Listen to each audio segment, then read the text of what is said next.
approaching the 5-minute mark, and it's an early free kick for AFC Fylde. Around about the midway point of the Southend United half, over on the left-hand side. We floated into the box. Mitchell's free, heads towards goal. It's away by Nathan Ralph, and it will be helped on at the back by Hussein, whose clearance is charged down, and that'll be a throw-in for Southend United. Yeah, it was slightly worrying that from Southend's perspective. A good ball into the box, and he was completely unmarked at the far post. Kevin Mayer's come out to the edge of his technical area, and he's having words. And I did think that earlier when we were talking about the Plays team. it square to Gubbins getting involved in the attack. Onto the edge of the area for Bridge. Bridge into the area now. He's taking it to the wide to the left-hand side. Pulls it back for Bond. Bond back to goal. Back to Moncur. Moncur twisting and turning. Curls a shot wide of the right-hand post.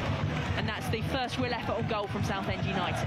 Good move, wasn't it? Moncur, we know his quick feet and how clever a player he is, and he showed that there. It was played back to him. A lot of players would have gone for the first-time shot there, but he dallied on the ball and brought it back onto his right foot. He was always going square, wide, though, wasn't to Hussein. Again, a heavy touch from the Southend United man, which forces him backwards. Bridge now combining with Hussein. Bridge, 25 yards out, going to unleash a low shot, which Winterbottom gets down to his right-hand side and collects to applause from home fans. Yeah, positive play from Southend, and positive from Jack Bridge, not afraid to have a goal. He had Noor Hussein to his left-hand side that he could have looked to slip into the left-hand side of penalty area, but he took the onus on himself, and I don't mind that from a Southend point of view. Where he really became prolific, as AFC Fylde have plenty of space to break forward. Utabashi on the right-hand side of the penalty area, looks to cut inside. Ball will deflect into the area though, and Mitchell can get the ball with a free header that will be collected by Colin Ndengendi. He had to stretch above his head, but worrying time to Southend United there, because AFC Fylde found themselves in plenty of space, 0-0. And they committed men forward, didn't they? And it came into the box, and he just couldn't quite get below the header, could he? He couldn't quite get enough hanging power around behind his man, and again Fylde can break forward, and they look dangerous. So Utsubashi down the right-hand side. There's white shirts in the penalty area. Pull back to the edge of the area for Massey. Massey with the volley straight at Ndengendi. But again, fast break from AFC Fylde, trying to catch Southend United out, and that would have been a stunner of a goal from Massey had Ndengendi not read it well. Yeah, it was a good break. Poor from Southend's perspective. Again, Morton gave it away far too cheaply. 1 minute to come at the end of this first half as Fylde break through Haughton. Onto Massey. Massey edge of the area. Didn't catch it right to have a shot. Plays it back to Haughton. Onto Utabashi. Utabashi into the area towards the back post. Nodded back in for Omrod. He misses it. And then it's in from Utabashi.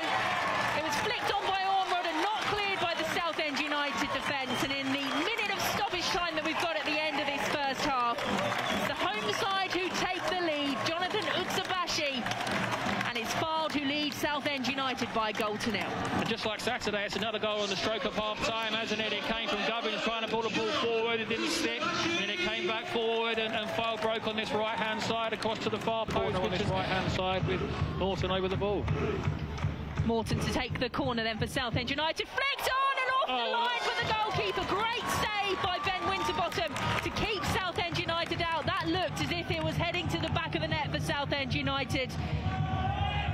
But they're still coming forward here. Gus Scott Morris! Of course it's Gus. 7 goals this season for Southend United's Gus Scott Morris.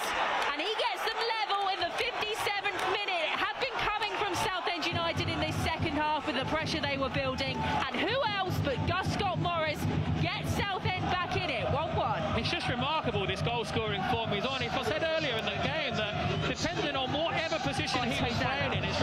Hosanna to Zanzala on the edge of the area, lays it off for O'Kane, back to Haughton. Haughton on the D, has the shot, scores! In stoppage time, AFC Fylde score what could be the winner here, and it's the National League's top scorer, Nick Haughton, with his 8th goal of the season.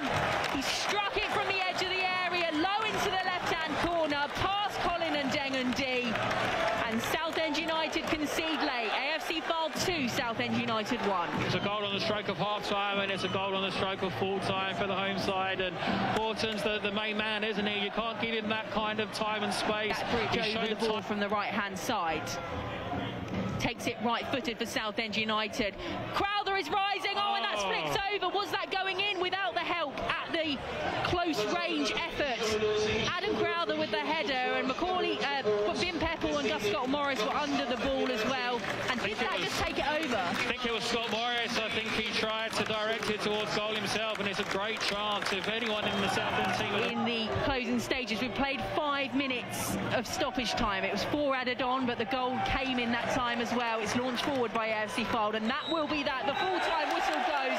AFC Fylde take the win late on, and it's a goal in stoppage time in the end of the first half that gave them the lead.